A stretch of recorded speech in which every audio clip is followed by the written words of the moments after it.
Restoring force हमेशा particle को किधर पुश करता है, टुवर्ड्स मीन पोजीशन, यस और नो। और पार्टिकल हमेशा मीन से दूर जाता है, क्यों जाता है मीन से दूर, क्यों जाता है मीन से दूर?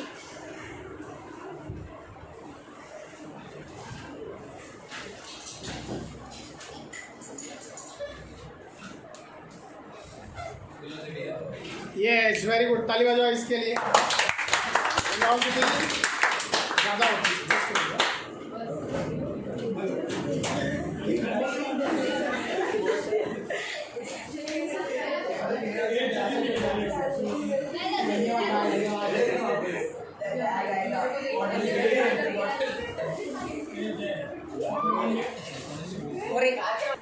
अच्छा, इसने आंसर दे भी दिया। कितनी बार मैंने तुम लोगों को बोला है कि पार्टिकल हमेशा मीन से दूर क्यों जाता है? उसका रीज़न इनर्शिया, बिकॉज जब भी वो मीन पे आता है उसका स्पीड मैक्सिमम हो जाता है। क्या बात, क्या आंसर दिया, एक बार वापस ताली बजाओ। मतलब जब बच्चा एकदम कट टू कट आंसर देता है ना तो दिल खुश हो जाता है, और जब दिल खुश हो जाता है तो मन खुश हो जाता है, और जब मन खुश हो जाता है तो बहुत सारा ब्लेसिंग्स मिलता है। चलो ठीक है, तो पार्टिकल जब भी मीन पे आता है तो उसका स्पीड ज़्यादा होने के कारण वो हमेशा मीन पोजीशन को ओवरशूट कर देता है, और मीन पोजीशन को ओवरशूट कर देगा तो वापस मीन से दूर जाएगा। लेकिन रिस्ट्रेनिंग फोर्स को वापस खींच के कहाँ पे लाता है, मीन पे। तो वो ऐसा नहीं कि मीन से दूर गया तुरंत वापस मीन पे आ जाएगा, वो एक्सट्रीम तक तो जाएगा ना। लेकिन जब वो मीन से एक्सट्रीम गया तो क्या उसको वर्क करना पड़ेगा? क्या वो मीन से एक्सट्रीम गया तो उसको वर्क करना पड़ेगा?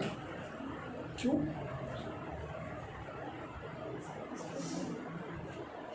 जर पार्टिकल मीन पोझिशन वरून एक्स्ट्रीम वरती चाललाय तर तेव्हा पार्टिकलला वर्क करावा लागेल किंवा नाही? का? डिस्प्लेस हो रहा है तो वर्क करना ऐसा होता है। वर्क डन का फॉर्मूला क्या है? हाँ, फोर्स इनटू डिस्प्लेसमेंट ना। तो डिस्प्लेसमेंट हो रहा है और फोर्स ही नहीं है तो वर्क होगा क्या? सिर्फ डिस्प्लेसमेंट होने से वर्क होता है क्या? फोर्स के डायरेक्शन में डिस्प्लेसमेंट होना चाहिए ना, या उसका अपोजिट डायरेक्शन तो वर्क होता है। यस और नो?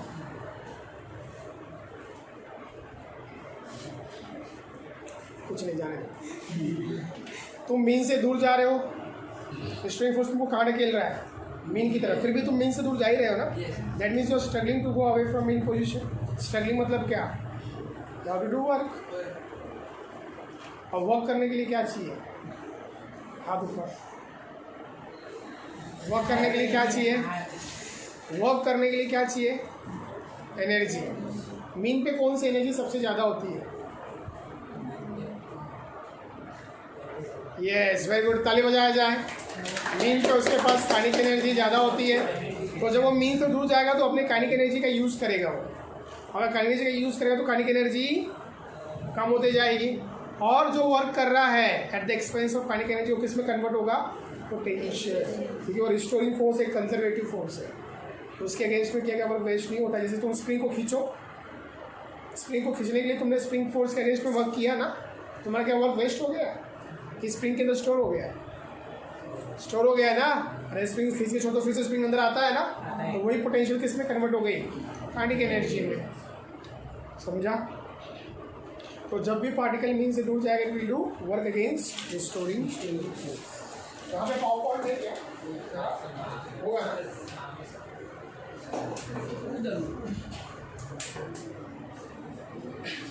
चलो यहाँ पे ये सब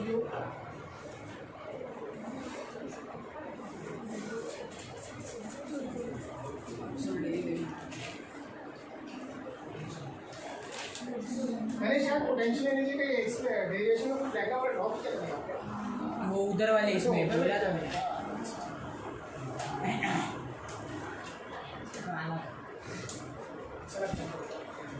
आपने डाला है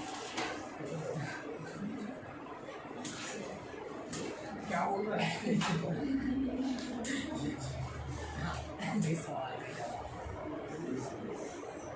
यहाँ पे x क्या है? 0 यहाँ पे x क्या है? 6 यहाँ पे x क्या है? नेगेटिव यहाँ पे x नेगेटिव। नेगेटिव समझा ना? अब मान लो पार्टिकल ऑसिलेट कर ही रहा था और किसी इंस्टेंट पे जब पार्टिकल यहाँ पर था, बराबर ना, उस समय हमने फोटो खींच लिया। मतलब ये कौन सा पोजीशन है? इंस्टेंटेनियस पोजीशन है भैया। जब तुम कोई यार फोटो खींच लिया, उस फोटो में तुमने उसको उस इंस्टेंट पे कैद कर लिया ना। तो फोटो में अगर कोई चीज़ रुका हुआ है तो क्या वाकई में रुका हुआ है? मतलब गाड़ी जा रही, तुमने फोटो खींच लिया तो फोटो में भी गाड़ी जा रही होगी, फोटो में भी गाड़ी जा रही होगी, वीडियो नहीं फोटो गाड़ी जा रही होगी। तो क्या वाकई में गाड़ी नहीं जा रही है? तो जो भी मोशन वाला चीज़ हम बुक में ड्रॉ करते हैं तो वो सब एक इंस्टेंटेनियस पिक होता है। एक पर्टिकुलर इंस्टेंट पे हमने क्या खींच लिया है? फोटो। तो जब हम दिखाते हैं पॉइंट पी पे पार्टिकल, तो पॉइंट पी पार्टिकल रुका हुआ नहीं है, वो तो ऑसिलेट कर रहा था। जब वहाँ पे था हमने फोटो खींच लिया। बुक में तो हम मोशन में नहीं दिखा सकते ना, समझा? तो किसी इंस्टेंट को पॉइंट पी पे था और मीन से कितने डिस्टेंस पे था? मान लो एक्स डिस्टेंस हम लोग मीन से नापते हैं ना। जब वो पॉइंट पी पे था तो वो मीन से कितने डिस्टेंस पे था? एक्स। बस आराम से आराम तुम लोग का फेस्टिवल।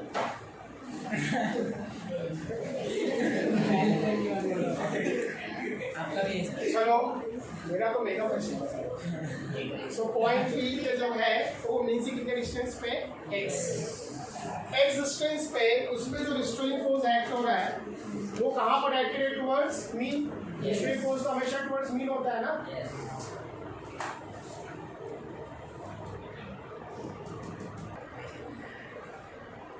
रिस्टोरिंग फोर्स हमेशा कहाँ पर डायरेक्टेड होता है? टुवर्ड्स होगा ना।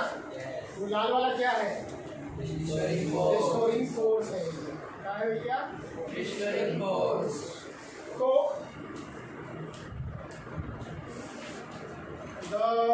बोलो restoring force acting on particle at point P at a distance x from mean position is given by गया given by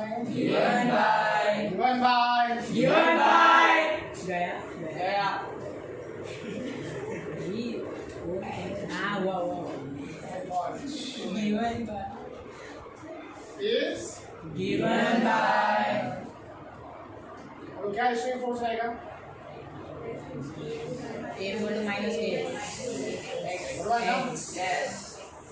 तुम देखो वो मीन से दूर जा रहा है, उसको धर खेल रहा है, फिर भी वो स्ट्रगल करके आगे जा रहा है। स्ट्रगल कर रहा है मतलब वर्क कर रहा है। वर्क करने के लिए एनर्जी चाहिए। किस एनर्जी का यूज कर रहा है वो? Kinetic energy. इसमें काइनेटिक एनर्जी कम होती जाएगी और जो वर्क कर रहा है उसमें कंट्रोल होगा, पोटेंशियल बढ़ते जाएगा। अभी हमको वर्क निकालना है। वर्क का फॉर्मूला क्या है? हमारे पास फोर्स एंड डिस्प्लेसमेंट। हमने लॉज ऑफ मोशन पढ़ा है। फोर्स एंड डिस्प्लेसमेंट जो फोर्स होता है अगर वो कॉन्स्टंट है, जर फोर्स कॉन्स्टंट असेल तेव्हा आपण ते फॉर्म्युला वापरू शकतो. आणि फोर्स कॉन्स्टंट आहे का? Is it constant? Why it is not constant? Why it is not constant? हाँ तो हंस मत रहे. What is not constant? ऐसे वाला तो कुछ नहीं पड़ता है. एक चीज तो क्यों हो गया. इतना सिंपल सा क्वेश्चन का आंसर नहीं करेगा. Why F is not constant?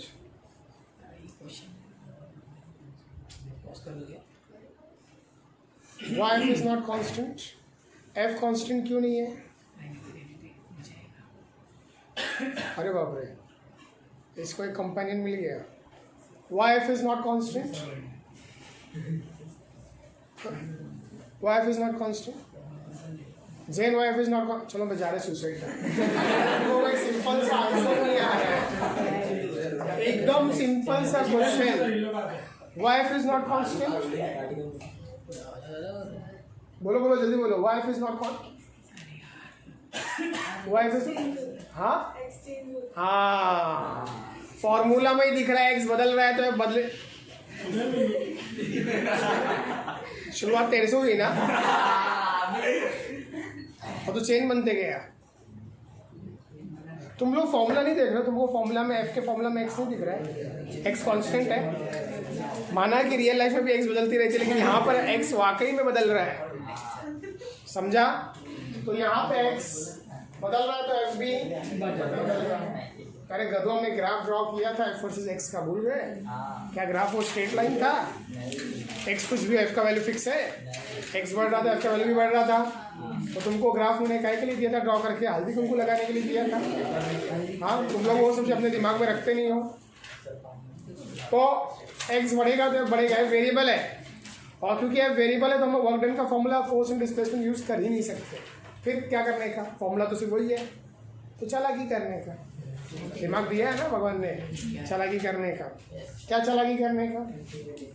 चलो ठीक है, एक बड़े डिस्प्लेसमेंट में फोर्स कंसिडरेबल अमाउंट से बदल जाता है, पर अगर मैंने एक बहुत छोटा सा डिस्प्लेसमेंट लिया, बराबर ना, मान लो पार्टिकल पॉइंट पी से पॉइंट क्यू, पॉइंट पी से क्यू, बहुत ही स्मॉल डिस्टेंस आगे मूव किया, और ये मैंने इतना तो शायद बताया भी था पिछले लेक्चर, फिर भी तुम लोग को याद नहीं है कितना डिस्टेंस आगे है। अब इतने dx डिस्टेंस में क्या फोर्स का वैल्यू कांस्टेंट माना जाएगा? आंसर है यस। इतने p से q जो डिस्प्लेसमेंट हुआ है dx is very very small. अच्छा p पे कितना फोर्स था ये भी मैंने बताया था कदो, p पे कितने डिस्टेंस पे मीन से x, तो p पे कितना फोर्स होगा? जब वो q पे आया तो मीन से कितने डिस्टेंस पे?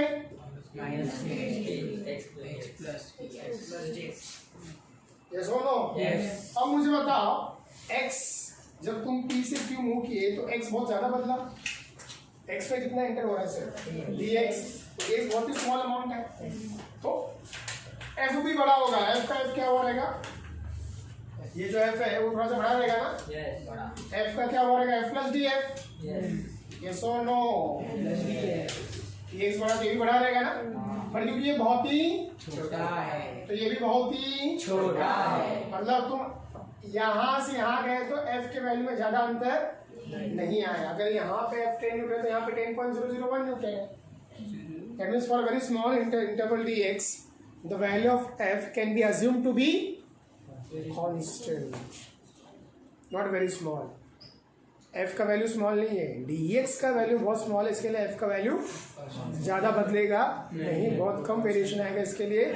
उतने में हम कहाँ से कहाँ तक, p से q तक हम f के वैल्यू को कांस्टेंट मान सकते हैं। तो हम p से q का तो वर्क निकाल ही सकते हैं ना, क्योंकि वर्क डन के फॉर्म में f क्या होना चाहिए? कांस्टेंट। क्या p से q f कांस्टेंट है तो हम निकाल सकते हैं, लेकिन क्या वो टोटल वर्क मिलेगा कि छोटा वर्क मिलेगा? समझा ना सबका? यस, गुजराती को चमक रहा है। चलो, बोलो, small amount of work dw done by particle against restoring force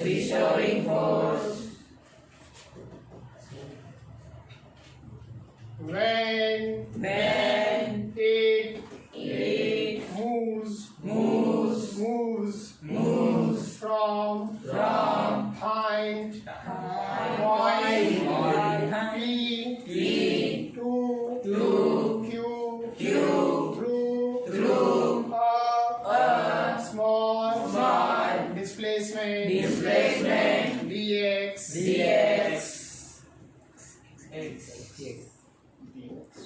छोटी x is given by oh my god क्या क्या मिलेगा DW क्या मिलेगा F बार डॉट dx बार। ये तो dx का ऑपरेट होता है ना, और सब इसको हटा देंगे तो क्या मिलेगा बोलो, क्या मिलेगा बोलो, F dx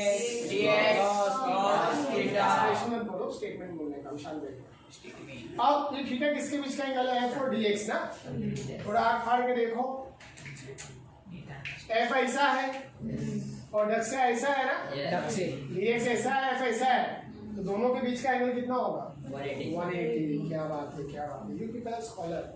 मैं तुम लोग को बहुत कम में ये ले रहा था, लेकिन आज मेरा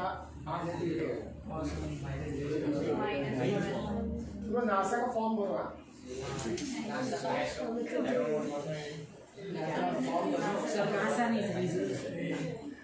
क्यों फॉर्म भर देता है, तुम्हारा F ऐसा है और तुम्हारा dx ऐसा है, बरोबर ना, छोटी x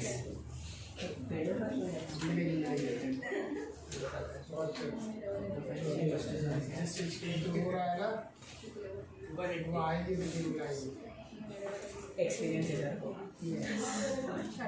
चलो तो कौन सा बनेगी, F ऑलरेडी क्या था, F ऑलरेडी क्या है, अरे माइनस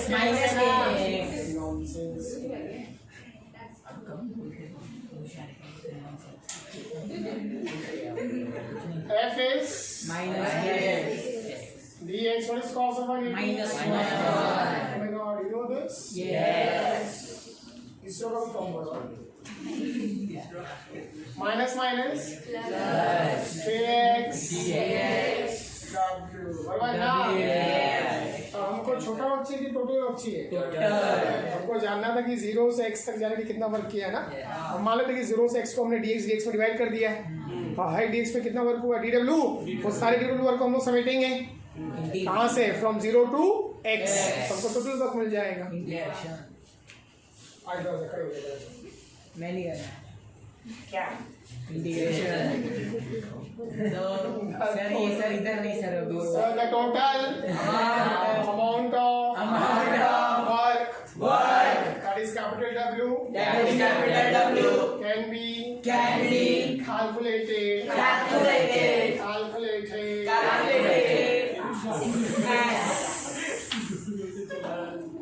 टोटल वर्क कैसे निकालेंगे वो बताओ, छोटा छोटा वर्क लिया हमने, तो छोटा वर्क हम क्या करेंगे, कहाँ शुरू करेंगे, 0 से x 0 से लेकर के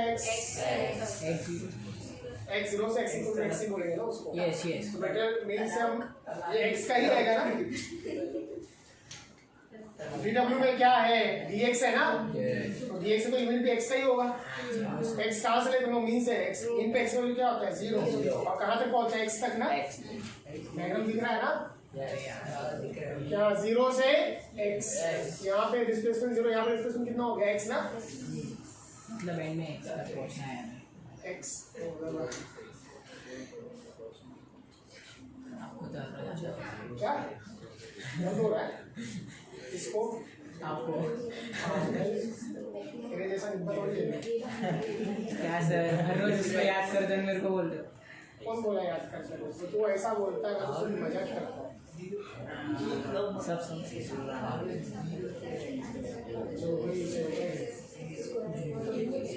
बताओ x का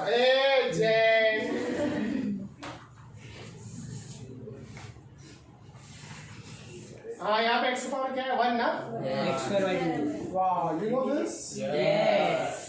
Then upper limit minus actually numerical में तो कुछ वैल्यू होगा ना 10 12 x के 12 डाल देंगे, फिलहाल x के x ही डालेंगे ना, अपर लिमिट क्या x का x, लोअर लिमिट क्या x का 0, समझा ना।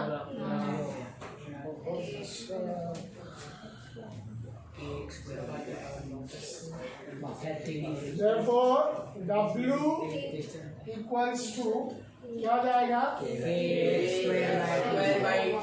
ये हाफ बाजू में रखो, and this work done is showing the form of work done is stored in the form of potential energy. Therefore, work done is equal to तुमने एक भी लिया था ना पोटेंशियल एनर्जी को सिंपल हमने अरे काइनेटिक एनर्जी को एक लिया था काइनेटिक एनर्जी को एक लिया था ना अरे काइनेटिक इके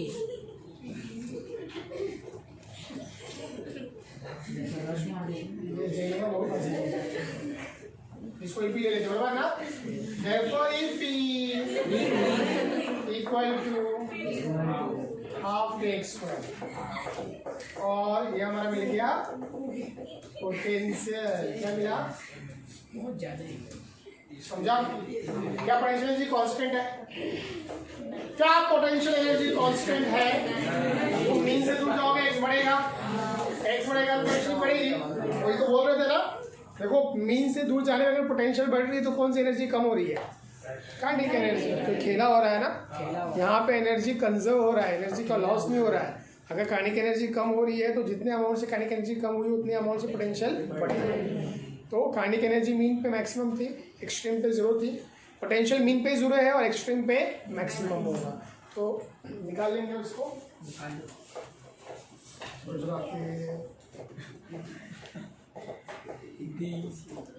बहुत कोड लैंग्वेज बात कर रहा कहाँ से सीखा सर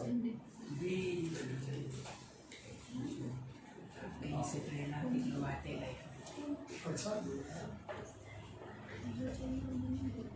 अगर मैं तो नेबरहुड में रहता तो क्या कर मैं तेरा गुरु तू मेरा शिष्य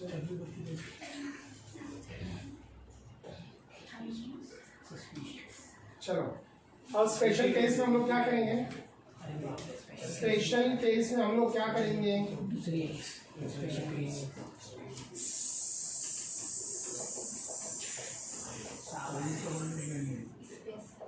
special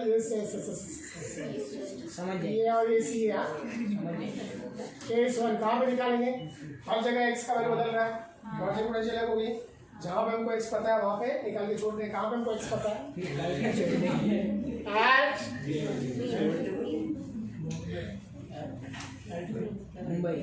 at mean position x is 0 so potential energy oh my god बहुत गंदा ही जॉब हो रहा है आज की वजह से E हाफ के x क्या है 0 तो पोटेंशियल एनर्जी मिनिमम हो गई ना जेन 0 और जेन कितना राजी हो रहेगा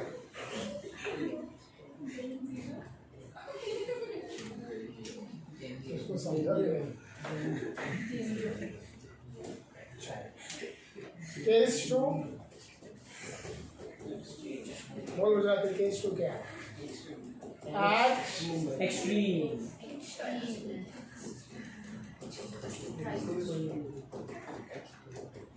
प्लस माइनस ए एक्स्ट्रा हो जाएगा x equal two plus minus A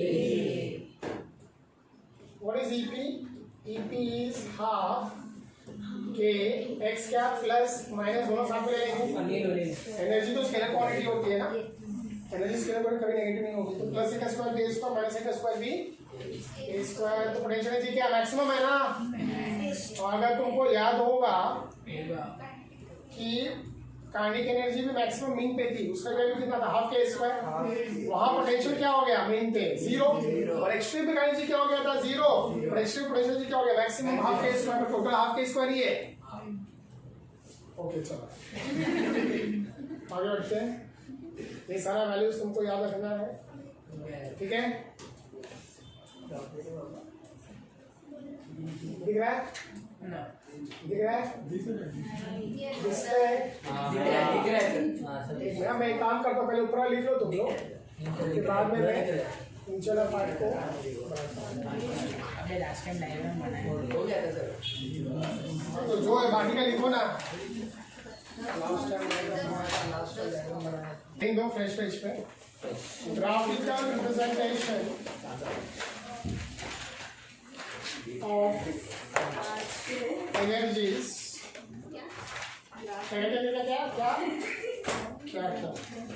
graphical representation of energies in linear SHL.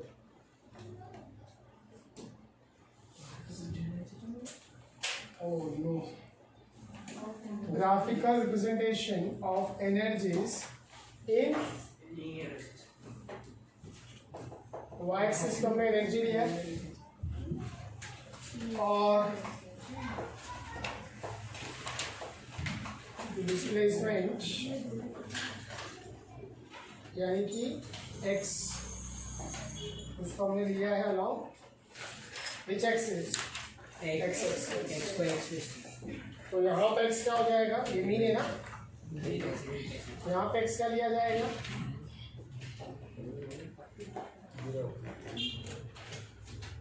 यहाँ पे x 0 समझा गया और फिर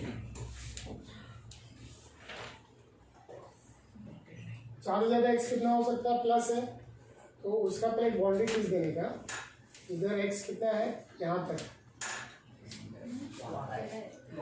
बरोबर है ना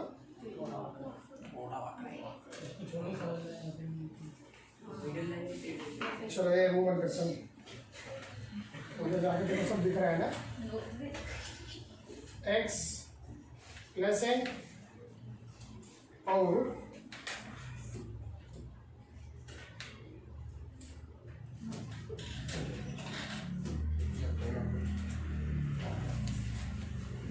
बताओ डिस्टेंस सेम है क्या ऑलमोस्ट सेम है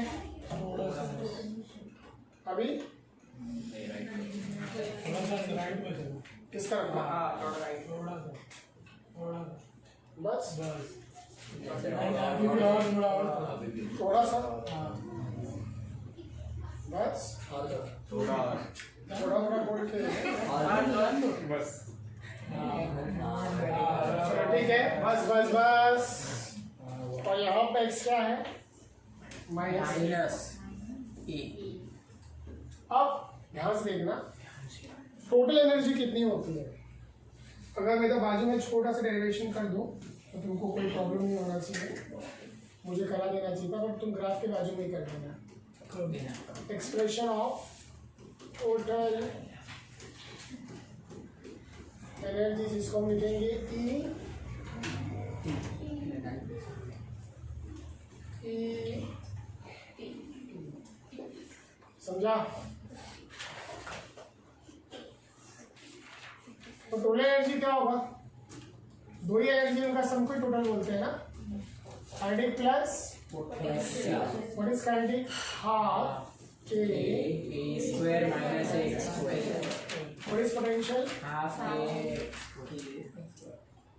के अब मजा आएगा हाफ के कॉमन कट गया अरे दो एक्स कर दिया वाह हाफ के ए स्क्वायर देखो टोटल एनर्जी कितना हाफ के स्क्वायर है ना और टोटल एनर्जी हमेशा कांस्टेंट होगी क्योंकि के कांस्टेंट और ए कांस्टेंट है since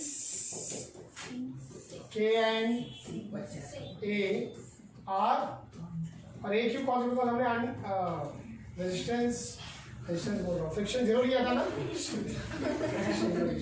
since k and A are constant therefore total energy is total constant ही रहेगी टोटल कभी बदलती नहीं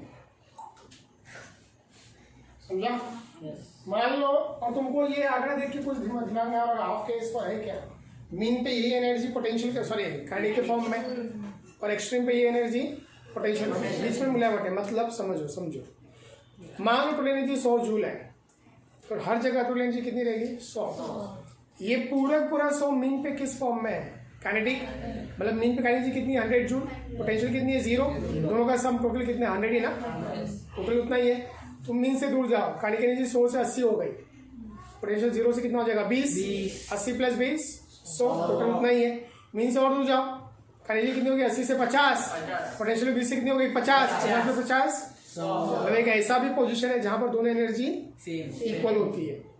और दूर जाओ, काइनेटिक एनर्जी मीन से सॉरी 50 थी ना, दोनों 50, और दूर जाओ मीन से 50 से मान लो 30 हो गई, तो ये 50 से 70, 70 और 30 100, और दूर जाओ काइनेटिक एनर्जी एक्सट्रीम पे जाके कितना हो जाएगी 0, पोटेंशियल कितना हो जाएगा 100, 0 प्लस 100, तो टोटल तो 100 ही है ना।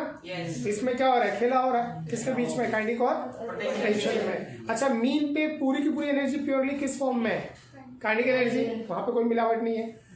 एक्सट्रीम पे पूरी की पूरी एनर्जी किस फॉर्म में, पोटेंशियल, लेकिन बीच में दोनों का कॉकटेल है, समझा ना, कुछ पार्ट पोटेंशियल का होगा, कुछ पार्ट बट टोटल कांस्टेंट होगा, समझा ना। तो टोटल एनर्जी हमेशा क्या होता है, कांस्टेंट। तो सबसे पहले जब लोग ग्राफ ड्रॉ कर रहे हो टोटल एनर्जी का ग्राफ ड्रॉ करें, इसका टोटल एनर्जी, और वो ग्राफ ग्रीन लाइन से ड्रॉ कर रहा हूं मैं, टोटल एनर्जी।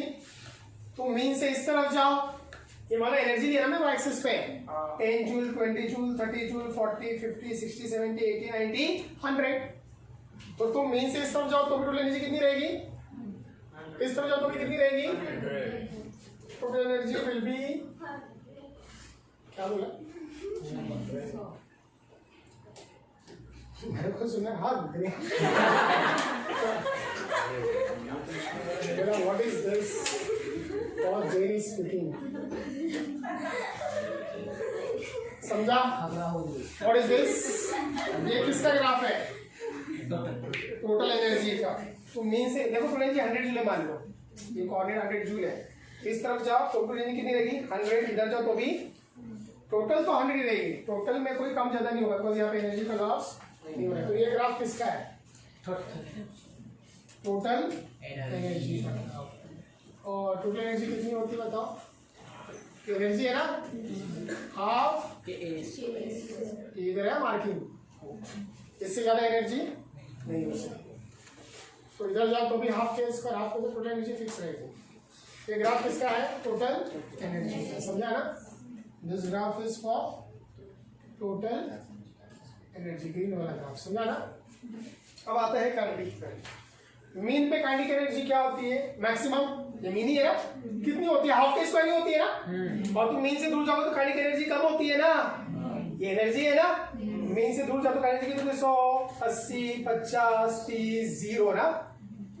इधर से इस तरफ जाओ तो भी 100 से 80, 50, 30, 0, तो एक कितने पॉइंट्स मिले हमको, 3। अब इसको किस तरह से येलो ले लेते, बरोबर ना। इधर मीन पे काइनेटिक एनर्जी कितनी है, हाफ के स्क्वायर, मीन से दूर जाओगे तो काइनेटिक एनर्जी कम होगी, इधर जाके कितनी हो जाएगी 0, इधर जाके भी कितनी हो जाएगी 0। और याद रखना ये सेमी सर्कल नहीं है, पैराबोला है, क्योंकि काइनेटिक एनर्जी का जो फॉर्मूला है हाफ के एक्स स्क्वायर, दिख रहा है, हाफ के एक्स स्क्वायर, ये पैराबोला का एक फॉर्म है। एनर्जी हमने एक्सिस पे लिया है ना, y इक्वल टू हाफ के ए स्क्वायर है ना, y square equal to 4x, x पर इक्वल टू 4ay, y का एक पावर 1 और x का दूसरा पावर 2, x का पावर 1, y का पावर 2, ये पैराबोलिक इक्वेशन होता है पैराबोला का। तो ग्राफ कैसे होना चाहिए, parabola, parabola, oh my God.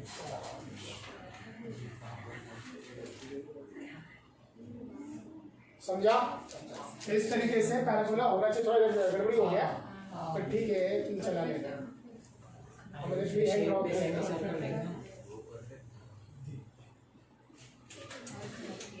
सब तुम लोग क्या ये सर शेप में देखो, सेमी सर्कल है क्या,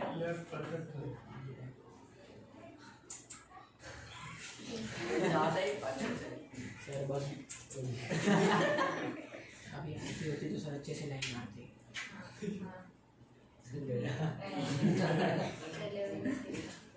ठीक है ना, तुम लोग इधर थोड़ा सा गड़बड़ी हुआ है, वो शेप में देखो डालेंगे ना, सेमी सर्कल, सेमी सर्कल नहीं है ना बाबू, सेमी सर्कल होता तो मैं सेमी सर्कल ड्रॉ नहीं कर देता, कितनी बार बोला पैराबोला है वो। दिस इज व्हाट, ये वाला कौन सा एनर्जी है, काइनेटिक एनर्जी।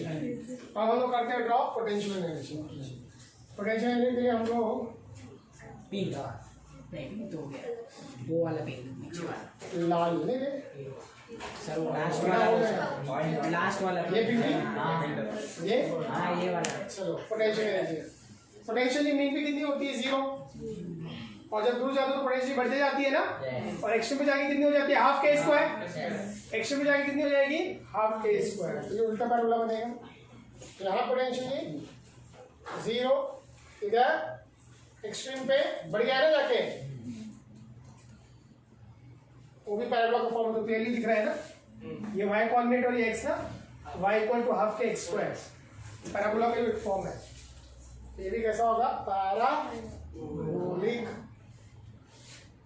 गुजरात में तो देख पाता, इधर देखता है तो मेरा देखा तो देखा ही था, पीछे देख रहा मैं।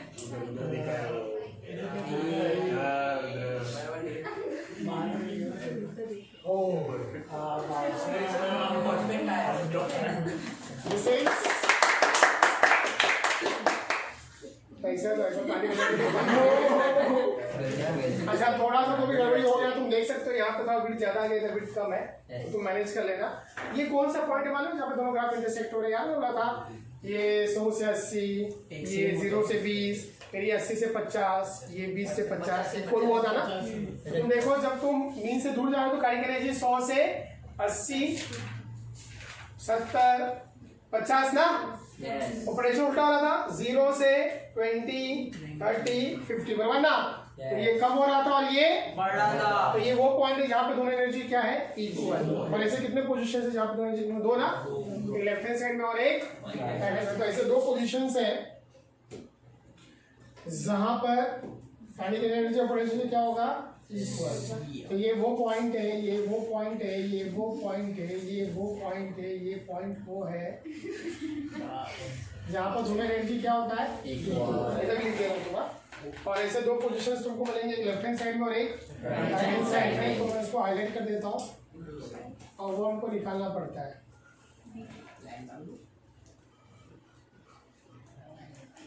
ठीक है, एक मीन से एग्जिस्टेंस पे टुवर्ड्स राइट जो कि आएगा प्लस a/√2,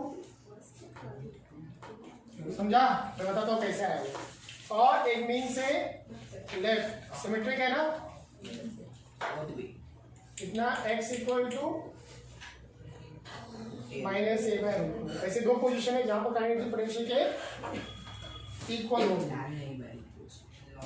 यहां पर भी क्या हो रहा है, kinetic energy is equal to, अब वो निकाल सकते हैं बराबर। कैसे निकाल सकते हैं, तो मैं नोट में लिख देता हूं। एट व्हाट x यानी कि position, and what x ek is equal to ep बराबर ना, इक्वेट कर दो। what is ek, what is ep, half k a square minus x square equal to x square minus x square हो जाएगा तो 2x square हो जाएगा बराबर ना। सो एक्स स्क्वायर क्या हो जाएगा, a स्क्वायर बाय 2, तो x क्या हो जाएगा plus minus a square square root a, 2 का स्क्वायर रूट, समझा ना। तो मान लो कि सिस्टम का एम्पलीट्यूड 10 सेंटीमीटर है और पूछा जाए कहाँ पर दोनों एनर्जी इक्वल होगा, तो आंसर है प्लस माइनस 10/√2। a पुट कर देने का ना वहाँ पे, अगर किसी सिस्टम का एम्पलीट्यूड है 5 सेंटीमीटर तो कहाँ पे दोनों एनर्जी इक्वल होगा, आंसर है प्लस माइनस 5/√2। कौन 5/√2 2.5 बोल रहा है, 5/√2 2.5, तो 5/2 कितना, वो भी 2.5। और 2 को घूंघट में रखो या बगैर घूंघट रखो, 5 में 2 होगा तो हमेशा 2.5 आएगा। चलो देखो ड्रॉ करो। अभी तुम लोग मेरे ग्राफ पे हंस रहे थे ना, तो मैं अटेस्टेड पूरा एक साथ करवाऊंगा और इधर सेव रहेगा, लेक्चर के बाद तुम लोग लिख लेना। उसके बाद में आऊँगा एक बड़ा टॉपिक है जो मैं पावर पॉइंट चलूंगा, कंपोजिशन टू पैरेलल सिस्टम, वो भी तुमको बाद में ही लिखना है। वो दो बड़े टॉपिक है, उसको लिखने का टाइम दिया तो 1 घंटा लगाओगे, बहुत ज़्यादा बड़ा कंटेंट है, सिंपल कंटेंट बड़ा है, तो क्या टाइम वेस्ट करने का। For a small oscillation show that for a small oscillation the bob of the simple pendulum the bob of a simple pendulum performs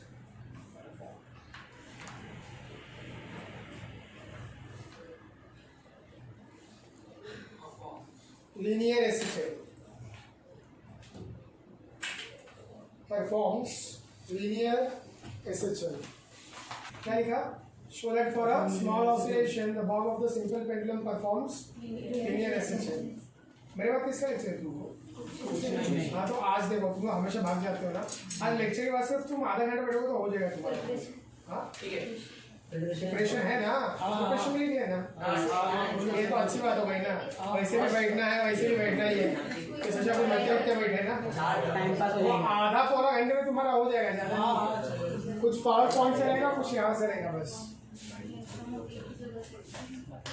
तो तुमको मालूम है अगर पेंडुलम को हमने डिस्प्लेस करके छोड़ दिया तो ऑसिलेट करता है। और वो हमने एग्जांपल किस में डाला था? उसका एंगुलर एसएचएम में ना। और उसी समय मैंने तुमको बताया था, वो मैं लेके आया था रबर और वो लेके आया था ना मैं। उसका तुमको गाथा भी मैंने सुनाया था कि डस्टबिन में और मेरे को धागा मिला था, इरेजर और पुराना नहीं पता था सब। ओके छोड़ो जाने दो फिर। Okay none of your business. तो वो जो पेंडुलम है, अगर उस पेंडुलम को उसके ओरिजिनल पोजीशन से बहुत ज़्यादा एंगुलर डिस्प्लेसमेंट दे करके छोड़ा, मान लो ये पोजीशन था ना उसका, और मैं उसको मान लो 60 डिग्री पे लेके गया, 60 डिग्री पे और छोड़ा, तो जो बॉब का पाथ रहेगा वो कब रहेगा? वो एंगुलर सिस्टम का केस हो जाएगा। लेकिन अगर मैंने उसको बहुत ही छोटा सा एंगुलर डिस्प्लेसमेंट दिया, उसके ओरिजिनल से भी इतना लेके गया, समझा ना, तो बॉब का पाथ ऑलमोस्ट क्या रहेगा? स्ट्रेट लाइन ना। बहुत ज़्यादा एंगुलर डिस्प्लेसमेंट दिया होता तो ऐसा होता था ना, यस और नो। तो ये स्पेशल केस है जहाँ पर हमको क्या प्रूव करना है? For a small oscillation. Small oscillation बोलेगा तो जहाँ पे एंगुलर डिस्प्लेसमेंट कम है, मतलब बहुत कम एंगल से टिल्ट करके हमने उसको छोड़ दिया, तो प्रूव करना है कि बॉब क्या कर रहा है? Linear SHM. और तुमको मैंने बहुत बार बताया है, वापस से बता रहा हूँ, किसी भी मोशन को अगर एसएचएम साबित करना है तो हमारे पास दो क्राइटेरिया होता है, तो मैं से कोई एक भी प्रूव कर दो। Either F directly proportional to minus x और a directly proportional to minus x. यही कंडीशन था ना। अरे ऑसिलेशन का माई बाप कौन है? वही ना, F directly proportional minus x. अरे F equal to minus k x. तो या तो ये प्रूव करो F directly proportional to minus x, या तो a directly proportional to minus. एक ही चीज है ना, एफ और ए। तो साबित हो जाता है कि वो मोशन कुछ और नहीं, क्या है? एसएचएम में। तो हम वैसे प्रूव करेंगे। तो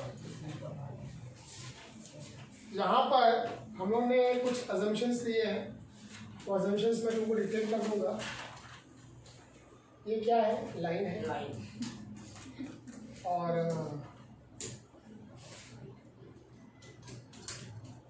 इसको रिजिड सपोर्ट बोलते हैं ना।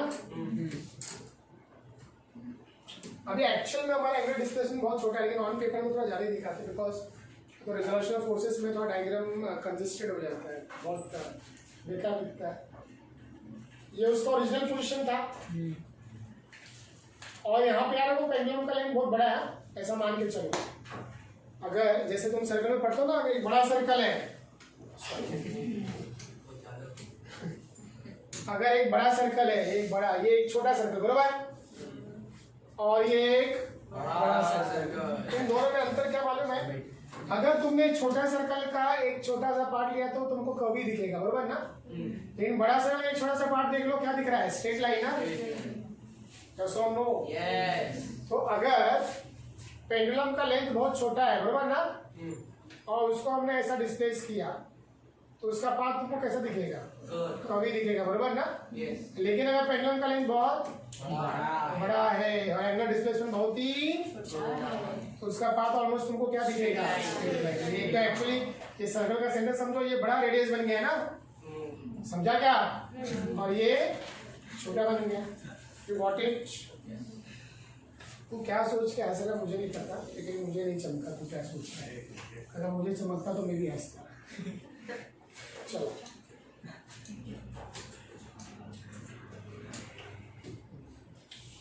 मान लो पेंडुलम यहाँ पर है, अब मैंने बोला एंगुलर डिस्प्लेसमेंट बहुत छोटा है, बट ऑन पेपर तुमको ड्रॉ करने के लिए थोड़ा सा एंगल ज़्यादा ही दिखाना पड़ता है, तो डायग्राम बहुत कंजेस्टेड हो जाए।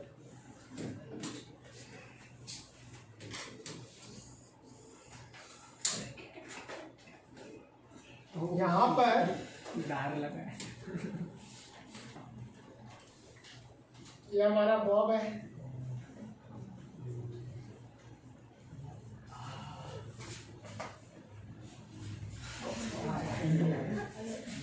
और पेंडुलम का लेंथ क्या है? एल। ये कहाँ से कहाँ तक का डिस्टेंस है तुमको पता है? यहाँ से लेकर के यहाँ तक का। और बस ना सर, अभी कितना बड़ा करते हैं उसको? तो चुप भाई। और वो मीन से कितने डिस्टेंस पे मान लो? ये उसका पाथ है ना, path will be almost straight line, बरोबर ना? ऐसा दिखा देंगे। और डिस्टेंस तो हम लोग मीन से नापते हैं। ये मीन से उसका डिस्टेंस क्या है? x। ये मीन है ना, तुम चाहो तो ये साइड भी दिखा देना, तुम्हारी मर्जी।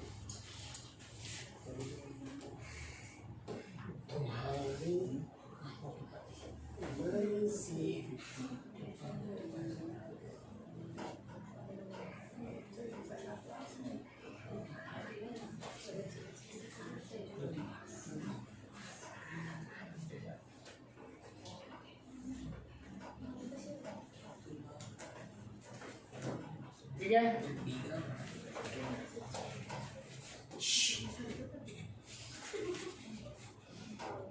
डॉटेड दिखा देना।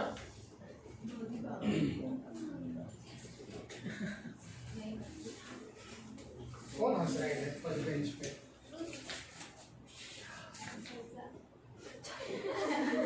कौन? इधर भी आएगा, इधर भी आएगा ना? इधर भी ऐसा डॉटेड बॉक्स दिखा देगा, बराबर ना? Now this angular displacement is very very small, actual में छोटा है। और ये जो एंगुलर डिस्प्लेसमेंट हम इसको लेते हैं थीटा रेडियन। इसे लिखा मतलब क्या? रेडियन में।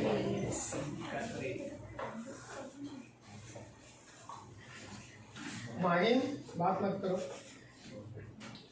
अभी बॉब पे क्या क्या फोर्सेस एक्ट होता है? बॉब पे क्या क्या फोर्सेस एक्ट होता है मुझे बताओ। एक अपना पहला ग्रेविटी, कलर में मजा नहीं आ रहा है। आपके मन से कलर बना सकते हो। पहला उसका वेट जो भी कैसा एक्ट होगा? Vertically downward. दूसरा स्ट्रिंग के अंदर tension, tension always away from mass ना। ये बॉब का मास है, मैं याद रखूंगा। टेंशन हमेशा मास से दूर होता है, अवे फ्रॉम मास। अब अगर तुम ध्यान दो, हम यहाँ पे mg को ही रिजोल्व करने जा रहे हैं, बिकॉज mg का ही नंबर है ना जो उसको ड्रैग करता है टुवर्ड्स मी। तो अगर ये वाले लाइन को मैंने एक्सटेंड किया,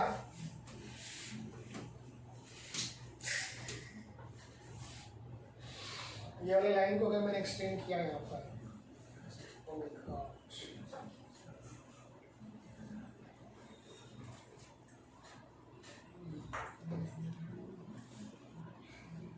अरे यार, ठीक है? कौन चिक कर रहा है इसमें? हाँ, तो यहाँ पर बताओ m का ये वाला कॉमन है। अच्छा ये एंगल ठीक है, तो ये भी एंगल कितना रहेगा? अरे ये दोनों पैरेलल है ना, और ये ट्रांसवर्स है ना। अगर ये एंगल है तो ये भी क्या रहेगा? कॉमन सेंस है। इसके वाला डायग्राम थोड़ा बड़ा ड्रॉ, मतलब ये एंगल तो ज़्यादा ही दिखाओ, तो सब कुछ खिचड़ी हो जाएगा। सर आप जूम करो। तो मैं जूम तो कर सकता हूँ, तुम कैसे पेपर में जूम करोगे? पेपर फाड़ोगे? ठीक है, अब हमने किसको रिजॉल्व करना है? mg को। mg बोलेगा तो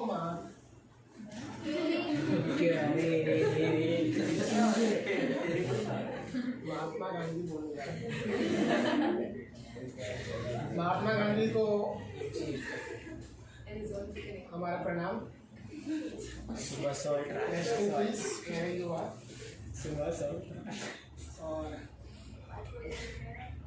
और ये वाला कॉमन भी रहेगा ना एक, बराबर ना? यस और नो? mg sin थीटा, ठीक है? Yes. तो दो कंपोनेंट है, एक mg cos थीटा, दूसरा mg sin थीटा, ठीक है ना? थीटा। अब तुमको यहाँ पे क्लियरली दिख रहा है mg cos थीटा बॉब को डाउनवर्ड पुल कर रहा है। Yes. तो कौन उसको संभाल रहा है? टेंशन। अगर वो स्ट्रिंग नाजुक मटेरियल का होगा तो टूट जाएगा, अगर ये ज्यादा हुआ तो अगर इक्विलिब्रियम में है सब कुछ, T equal to mg cos theta. T equal to mg cos theta. mg cos theta gets balanced by T, और ये क्या है? mg sin theta अनबैलेंस्ड है, Yes. मतलब ना? No. Okay, but mg sin theta is unbalanced and कहाँ पर directed है? डायरेक्ट कहाँ पे? टुवर्ड्स मीन ना? तुम सोचोगे जब बॉब इधर आएगा तो mg cos पे mg sin theta ऐसा हो जाएगा ना? तो हमेशा mg sin theta कैसा रहेगा? टुवर्ड्स। अरे भैया जब बॉब ऐसा जाएगा रिजोल्यूशन ऐसा होगा ना, mg cos theta और mg तो हमेशा mg sin theta कैसा है? Towards. but mg sin theta is directed towards, directed towards mean position and therefore it's a restoring force, बरोबर ना? The four. and The it supplies restoring force, restoring force वही supply करता है oscillation में जो लगता है, बरोबर ना? therefore F is, sin अब यहाँ खेला हो गया, क्या हो गया? हो गए। थीटा बहुत ही स्मॉल है, और since theta is very small and radian में है, therefore sin theta will be approximately equal to what? theta in radian। पता नहीं ये चीज? ऐसा नहीं पता है? तुमको याद दिलाता हूँ, बढ़ चढ़ के तुमने फॉर्मूला यूज किया होगा लिमिट चैप्टर में, तुम इसी के ग्राफ में रहते हैं कि कैसे तो ये मिल जाए, हम वन लिख देंगे, पढ़ा है ना? पढ़ा है। क्यों साइन बाय थीटा 1 होता है? तो जब थीटा टेंडिंग टू 0 होता है, theta is very very small. तो तुम 1 डिग्री का साइन का वैल्यू निकाल के देखो, साइन ऑफ 1 डिग्री, और फिर उसी 1 डिग्री को रेडियन में कन्वर्ट करो, तुम देखोगे साइन ऑफ 1 डिग्री का वैल्यू जो तुमने 1 डिग्री को किस में कन्वर्ट किया है? दोनों के इक्वल है, समझा ना? जब थीटा बहुत ही स्मॉल हो तो थीटा का वैल्यू और साइन का वैल्यू क्या होता है? सेम। वही किस में रहेगा? रेडियन में। तो कट के क्या हो जाएगा? 1। लेकिन कब के लिए वैल्यू है? Theta is very very small. Sine का वैल्यू सेम एज थीटा, इसलिए कट हो जाएगा ना? इसको दो डिवाइड बाय थीटा कर दो ना, समझा ना? पैसा है। हाँ वो तो है। तो ममता की नहीं आओ। तो बोलना पड़ेगा। therefore f क्या हो जाएगा? mg theta. समझा? क्या समझा? बचपन में एक और चीज तुम करते थे,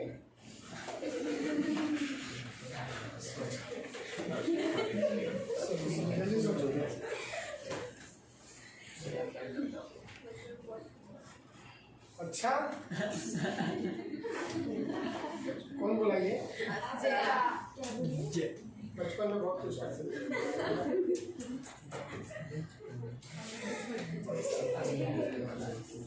तो तुमने बचपन में एक चीज किया होगा, वो है तो डायग्राम थोड़ा सा टिल्टेड हो गया, बट ये ऐसा आर्क लेंथ पता है? आर्क लेंथ अगर मान लो ये डिस्टेंस आया है, ये एंगल कितना है? थीटा इन रेडियन, बराबर ना? और ये लेंथ कितना है? एस। तो तुम क्या बोल देते हैं? बराबर ना? सिर्फ याद रखो यहाँ पे आर की जगह क्या है? एल। एस की जगह क्या है? एक्स। यही है ना? एक्स और एल ना? तो एस की जगह एक्स, आर की जगह एल, समझा ना? तो थीटा किसके बराबर हो जाएगा? X by. बगल में ड्रॉ करना तो करना, लेकिन समझा ना? What is theta? X by L. तुमको चाहिए रहेगा तो ऐसा डायग्राम ड्रॉ करके दिखा लेना। X L और ये X is वो कैसे है मैंने तुमको बता दिया। ये रिलेशन तुमने बहुत यूज किया है। जैसे ही x आएगा वैसे तुमको क्या पुट करना है माइनस, क्यों? क्योंकि x वेक्टर है, डिस्प्लेसमेंट है, डिस्प्लेसमेंट किधर है टुवर्ड्स राइट, और ये फोर्स किधर है टुवर्ड्स लेफ्ट, ये दोनों वेक्टर क्वांटिटी है ना। अब समझा माइनस क्यों पुट किया, ये दुश्मन आ गया ना फॉर x, x मीन की तरफ for f sorry f mean की तरफ x अवे फ्रॉम मीन, तो माइनस डालना पड़ेगा। अब यहाँ पे देखो थोड़ा सा एडजस्टमेंट, ये क्या है पूरा कांस्टेंट है ना, m constant g constant l constant, since mg by l is a, और मजे की बात देखो हमारा h equal to minus kx होता था ना, और k का यूनिट क्या था न्यूटन पर मीटर, क्या ये फोर्स नहीं है mg, न्यूटन है और लेंथ किसमें मीटर, न्यूटन पर मीटर वही आ रहा है, k का डायमेंशन ही आ रहा है, समझा कि नहीं। Since mg by l is constant therefore f is, ये प्रूव हो गया, मतलब बॉब क्या कर रहा है लीनियर पैसेज, समझा। thus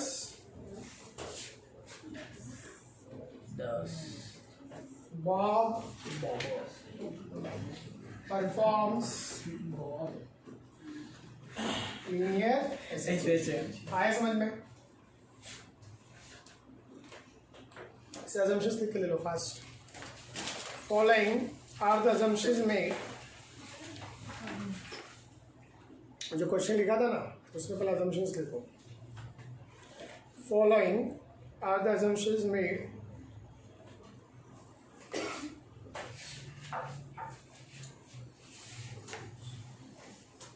following are the assumptions made to discuss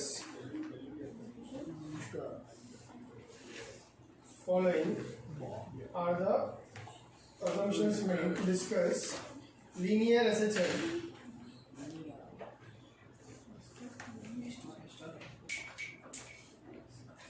SHM of a bob. Following are the assumptions made to discuss the linear SHM of a bob. देखो उसमें पहला फटाफट, the bob is small and heavy, ताकि हम उसको point mass particle treat कर सके। The bob is small and heavy, small because we can treat it as a particle and heavy मतलब स्मॉल बोल के हैवी इसलिए कहा जा रहा है क्योंकि स्मॉल बोल के हम मास इग्नोर करते हैं ना, हैवी बोल के मतलब मास कंसीडर करना है। Bob is small and heavy. Second, the rigid is fix and support. देखो अगर rigid support is sorry the support is fix and rigid, the support is fixed and rigid. पता नहीं क्या ये लोग मीनिंग निकालते हुए एक दूसरे का थोड़ा देखते देखते कि तेरे को समझा क्या तुम लोग का चलता है। बेसिक क्वेश्चन पूछेगा तो उसका आंसर नहीं आ रही है, फालतू में तुम लोग का सब चलता है ना, वो करना चाहिए, मैं ये नहीं बोलता हूँ, लेकिन पढ़ाई भी करो, नहीं भी बोलेगा तो भी तुम करने वाले हो, तो एक चीज करके चलो ना, बैलेंस करो सब चीज़ों को। सेकेंड पॉइंट क्या था, द सपोर्ट इज क्यों मालूम है, क्योंकि बॉब हैवी है तो सपोर्ट स्लैक हो सकता है। सपोर्ट अगर बेंड हो गया तो पेंडुलम का लेंथ बढ़ जाएगा, तो लेंथ फिक्स नहीं रहेगी। तीसरा, the length of the pendulum is very large,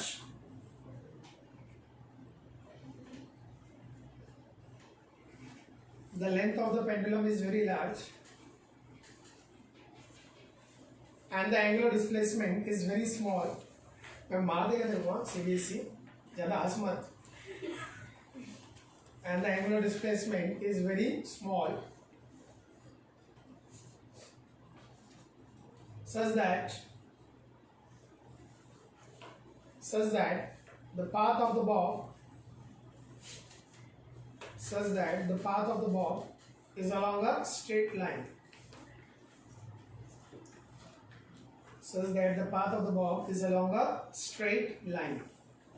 यही सबसे बड़ा assumption है जो हमने लिखा है। Fifth, air resistance is negligible. अब air resistance is negligible, मतलब ये एनर्जी का लॉस नहीं हो रहा है यहाँ पर, Air resistance is negligible. Last, the string is inextensible. मतलब स्ट्रिंग का लेंथ बढ़ेगा नहीं है, जैसे हमने मैकेनिकल प्रोसेस में पढ़ा है ना, लोड के कारण एक्सटेंशन हो जाता है.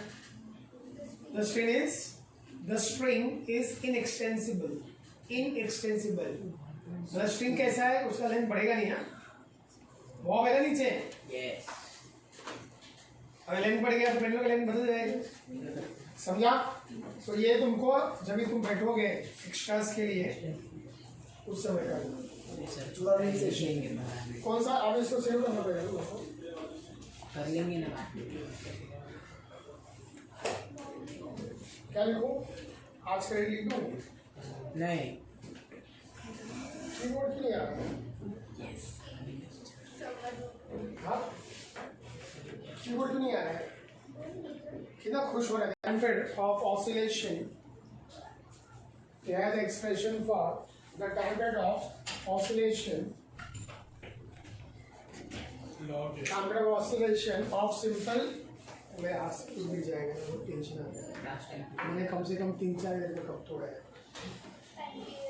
Oscillation of a simple pendulum. अभी ऐसे रहेगा इधर. हाँ, बहुत सिंपल है ये. देखो यहाँ पर, ये नेक्स्ट स्लाइड पे है, यहाँ पे देखो.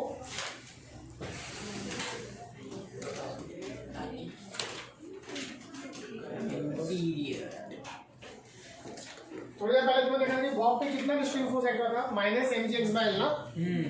उससे mg वैल्यू को हमने कांस्टेंट बोला ना. तो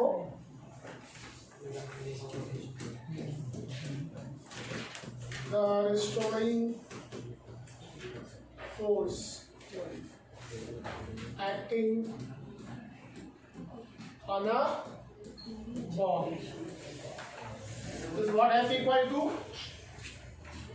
V था ना, -mg/L into x, and also by Leland's second law. आपको लेलन है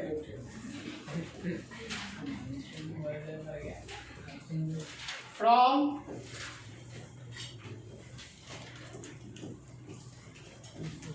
जो फोर्स एक्ट हो रहा है तो हमको पता है, बट फोर्स का एक और हमारे पास फॉर्मूला है ना. फोर्स किस पे एक्ट हो रहा है? बॉब पे. अगर बॉब का मास है तो फोर्स किसके प्रोग्राम इनटू ए ना. जैसे वही बोलता है ना, तो दोनों को हमें इक्वेट कर देना है. Therefore, यमे equal to -mg/L into x. mn cancel. और क्योंकि हमने ऑलरेडी साबित कर दिया कि बॉब लिनियर सिस्टम कर रहा है, तो लिनियर सिस्टम में एक्सेलरेशन कितना होता है? -ω² ना. यस और नो? तो एक हमने क्या रख दिया? हाँ, चलिए.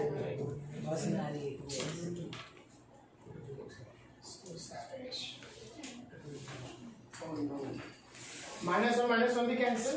एक्स चली गई.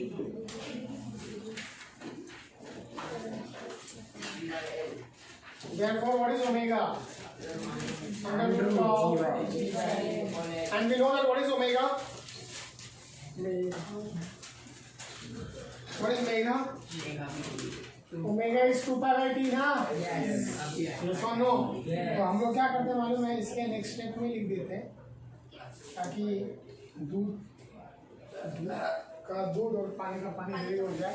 ओमेगा को इधर लिख देते हैं, उसको अलग से लिख करके स्टेप मत बढ़ाओ. समझा ना? रीजनिंग में देंगे सिंस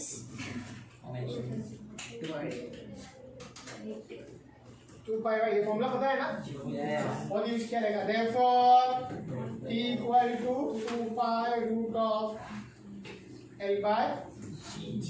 समझा? This is expression of time of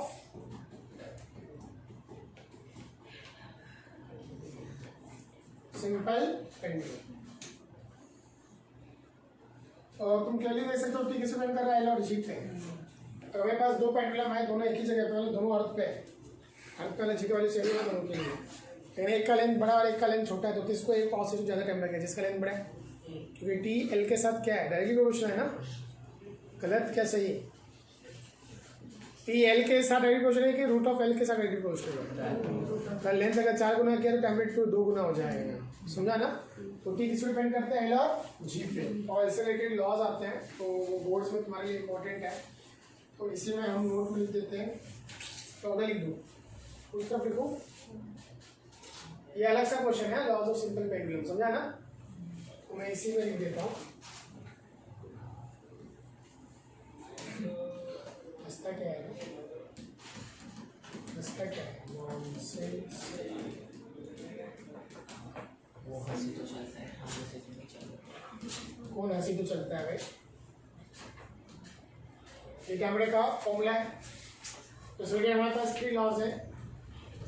law of length, law of length लेगा तो लेंथ पे कैसे डिपेंड करता है? तो टी कैसे डिपेंड करता है? रूट एल से, समझा ना।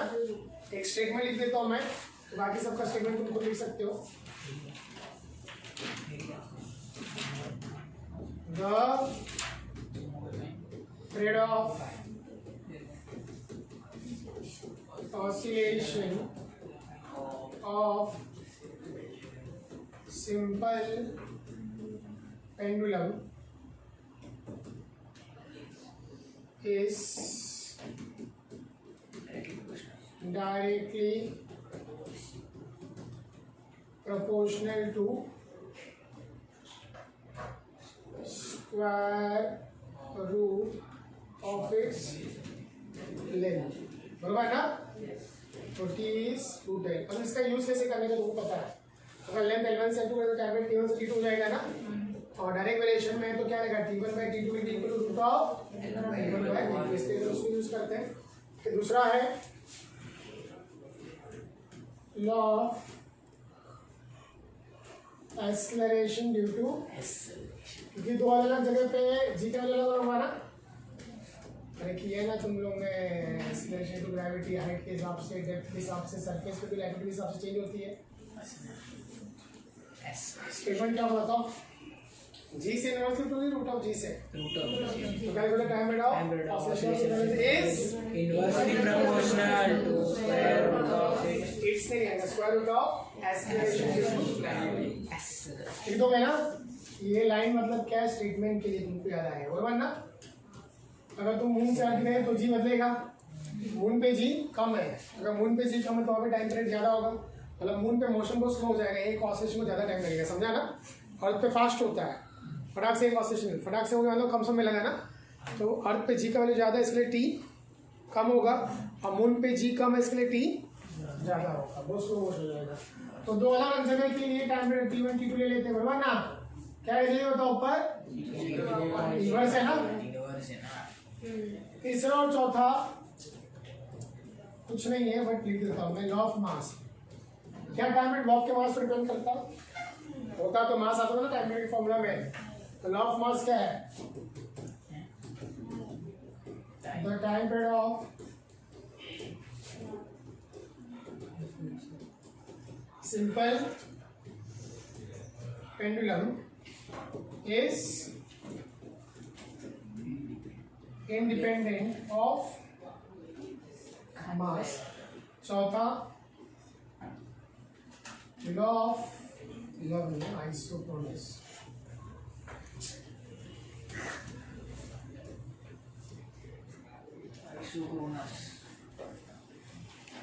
आइसोक्रोनस मतलब आइसो मतलब सेम, क्रोनस का मतलब टाइम ही होता है। ये एक्चुअली ये बोलना चाह रहे हैं कि एम्पलीट्यूड कुछ भी होने दो, कम होने दो या ज़्यादा, टाइम पीरियड सेम रहेगा। हालांकि एम्पलीट्यूड वर्ड आना चाहिए था, लॉ ऑफ एम्पलीट्यूड लिख सकते थे लोग, बट लिखने वाले ने ऐसा लिखा तो हम क्या कर सकते हैं।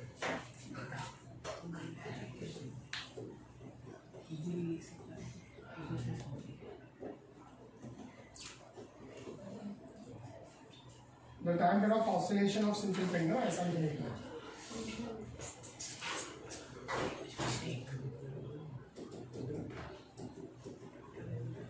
समझा ना।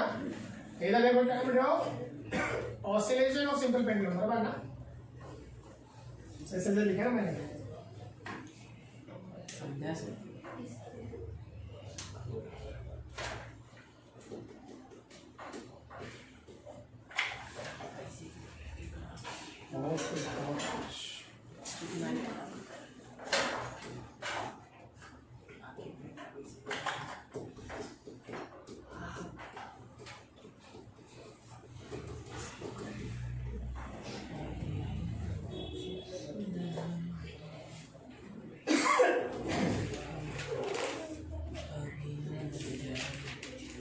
समझा इंडिपेंडेंट ऑफ इट्स एम्पलीट्यूड। अभी इसमें कितना चलेगा मुझे बताओ, इसके हिसाब से छोड़ दो कि ये एक पेज बस हो 1 मिनट, इसको टाइम पीरियड के लिए इतना लगेगा और उसके बाद ये 2 पेज ना, तो जगह छोड़ दो तुम अपने हिसाब से, ये सबके लिए देखो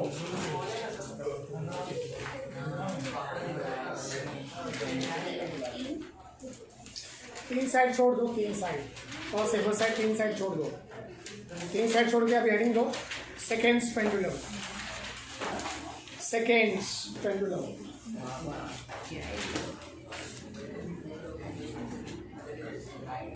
किसको कौन डाला है?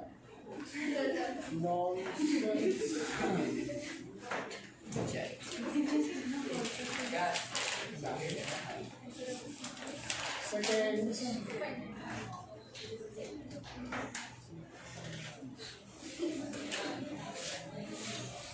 सेकेंड्स पेंडुलम एक ऐसा खास पेंडुलम जिसको एक ऑसिलेशन को 2 सेकेंड लगता है। तो पुराने मूवीज में, तुमने हॉलीवुड की मूवीज में देखा होगा, अक्सर उनके घर पे तुमको दिखेगा ना, वैसा मूवीज में दिखता है ना पेंडुलम वाला क्लॉक, मतलब वो पेंडुलम का मोशन क्लॉक की टाइमिंग को रेगुलेट करता है। वो क्लॉक और पेंडुलम में ऐसा मैकेनिज्म सेट होता है कि जैसे ही क्लॉक का एक ऑसिलेशन पूरा होगा, क्लॉक कितना सेकेंड आगे दिखाएगा 2 सेकेंड, मतलब उसके हाफ ऑसिलेशन में 1 सेकेंड। समझा ना? ऐसा पेंडुलम जिसको एक ऑसिलेशन कितना टाइम लगता है 2 सेकेंड, उसी को हम क्या बोलते हैं? Seconds pendulum. पुराने समय में जो क्लॉक और जो पेंडुलम होता था वो आपस में मैकेनिज्म के थ्रू कनेक्टेड होते थे। तो क्लॉक को इतना ही पता होता कि जब इसका एक ऑसिलेशन पूरा होगा तो टिक करके 2 सेकेंड दिखाएगा, 2 ऑसिलेशन में 4 सेकेंड। इस तरीके से क्लॉक पेंडुलम का मोशन क्लॉक की टाइमिंग को, अभी भी जो पुराने जो बड़े बड़े क्लॉक्स हैं ना एंटीक, तो अभी भी पेंडुलम के मोशन से ही रेगुलेट होते हैं। तो पेंडुलम के मोशन में थोड़ा ऊपर नीचे हुआ तो क्लॉक को रिसेट करना पड़ता है। डिस्प्ले में दिखा रहा है तो सेकेंड्स पेंडुलम दिया, डेफिनेशन दो। Seconds pendulum is a simple pendulum, seconds pendulum is a simple pendulum whose time period of oscillation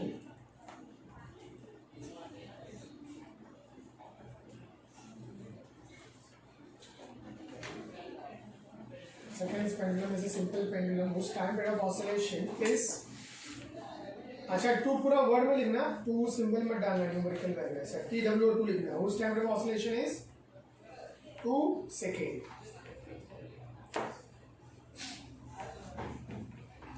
Whose time period of oscillation is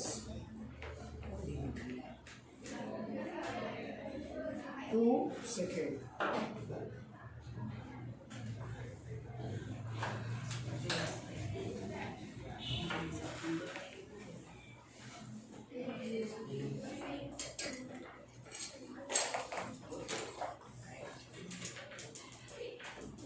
हो गया? अब बहुत सिंपल लिखो, उसमें एक लाइन छोड़ते हैं। द टाइम पीरियड ऑफ एक मिनट रुको, ऐसे हेडिंग दो उसके अंदर। एक्सप्रेशन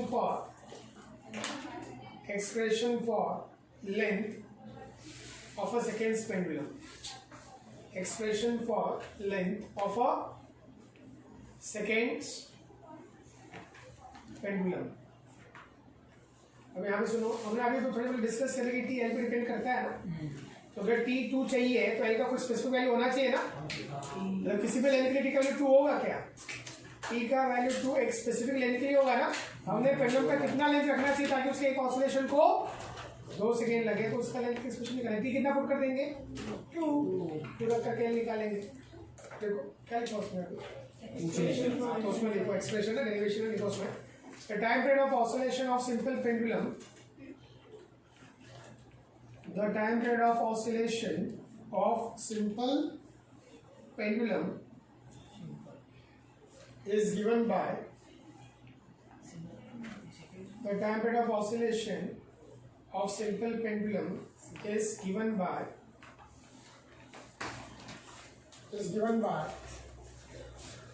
एक लाइन छोड़ के सेंटर में P equal to 2 pi root of L by G, equal to 2 pi root of L by G. So where L is the length of the pendulum. So essentially because where L is the length of the pendulum,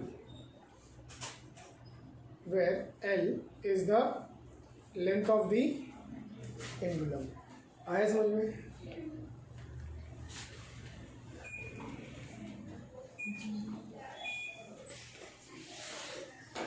L is the length of the pendulum. अब यहाँ देखो second pendulum के लिए निकाल रहे ना हम लोग. Yes. सब लोग यहाँ पे देखेंगे आई जी शब्द पर. और सेकेंड पेंडुलम की कितना होना चाहिए?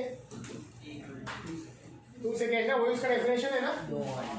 लेंथ तो तुम किसके लिए कर सकते हो? मान लो तुम्हें ऐसा पेंडुलम बनाना जिसको एक ऑसिलेशन 4 सेकेंड लगे, तो टी कितना पुट कर दोगे? 4 रखकर के निकाल लोगे. उतना लेंथ रखो, पक्का वो एक ऑसिलेशन को 4 सेकेंड लेगा, provided there is no loss of energy है. आया समझ में? तो कितना टी को डाल दो यहाँ पर 2 equal to 2 pi root of L by G. 2 cut 1 equal to square कर दोनों साइड, समझा ना? स्क्वायरिंग क्या मिलेगा बताओ? 1 equal to पाई स्क्वायर, ये घूंघट से बाहर निकल जाएगा और L क्या हो जाएगा? G by pi square. समझा? दिस इज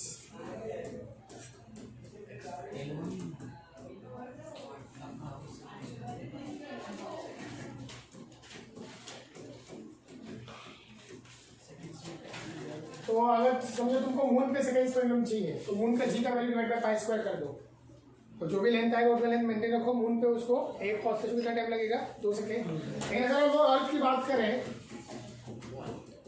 सुनना तो जी कितना होता है ऑन अर्थ सरफेस?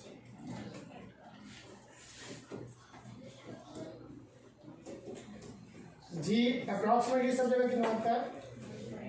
चलिए मैंने अप्रोक्सीमेटली, क्योंकि लैटिट्यूड के हिसाब से भी जी बदलता है ना, पोल पे अलग होता है, इक्वेटर पे अलग होता है, बट ऑलमोस्ट एवरेज वैल्यू कितना माना जाता है? 9.8 मीटर पर square square, which is approximately equal to how much? Pi square ना. पाई स्क्वायर 3.14 का स्क्वायर भी लगभग उतना ही आता है. तो ये दोनों वैल्यू क्या हो गया? सेम. तो एल क्या होगा? अप्रोक्सीमेटली. समझा? अर्थ के लिए अगर पेंडुलम का लेंथ 1 मीटर है तो अप्रॉक्सीमेटली वो 1.2 सेकेंड लगेगा. समझा? ये लिख दो, इतना तो लिख ही सकते हो ना. ओमेगा क्यू आर है, बार बार हम लीनियर सिस्टम की बात कर रहे हैं. एक्स क्यू आर है, समझ में आता है लीनियर सिस्टम, लेकिन ओमेगा एंगुलर क्वांटिटी है ना. Yes. तो मैंने तुमको एग्जांपल दिया था कि सर्कुलर मोशन, मैंने तुमको बोला था कि सर्कुलर मोशन ऑसिलेशन में संबंध है. बगैर संबंध के कोई किसी घर में घुसता नहीं है ना. अब x लीनियर सिस्टम की क्वांटिटी है क्योंकि लीनियर डिस्प्लेसमेंट है ना, बट ओमेगा एंगुलर स्पीड है ना, वो तो सर्कुलर मोशन की क्वांटिटी है, फिर भी भर भर के आ रहे हैं omega. a equal to minus omega square x, b equal to omega root of a square x square, x equal to a sin omega t. Omega हर जगह है, समझा ना? तो कुछ तो सर्कुलर मोशन सिस्टम में रिलेशन होगा, कोई रिलेशन है हमको देखने का.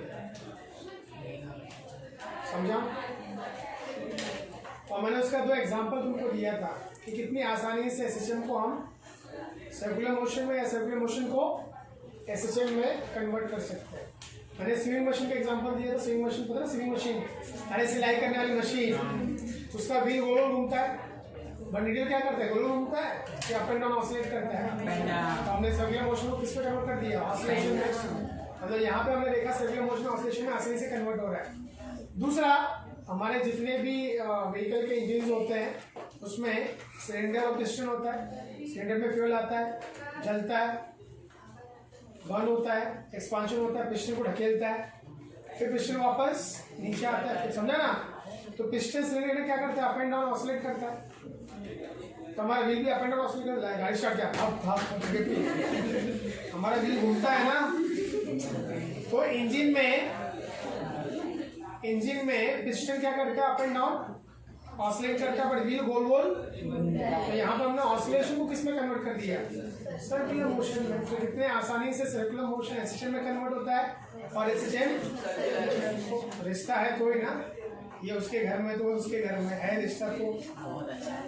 तो ये बहुत ही इंपॉर्टेंट लिखो, शो दैट, फ्रेश पेज पे लिखो, show that the projection of UCM, show that the projection of UCM along any diameter, show that the projection of UCM along any diameter, UCM circular motion, uniform circular motion, show that the projection of UCM along any diameter is a linear SHL. Door बंद करो, हम बोल सुनेंगे। ये खाया बंद कर दो, आवाज आ रहा है, बंद कर दो, बंद कर दो, बंद कर दो, एक ही तो बंद है। तो तुम लोग पीछे बैठो, पीछे लगे तो हवा आएगा ही ना, इसके लिए आगे बैठने का रहता है। तो आस्था इधर आ जाओ, माहिम इधर आ जाओ। अब चलेगा, अब ठंडी नहीं। इनको भी लग रही है, क्यों? इनको नहीं, उनको नहीं लग रही है। देखो नहीं बोला उसने। स्नेहा को लग रही है, स्नेहा को भी लग रही है, नुपुर को ठंडी लग रही है। हाँ, दोनों एसी बंद करेंगे तो सफोकेशन होगा। ये लगाओ, चलेगा।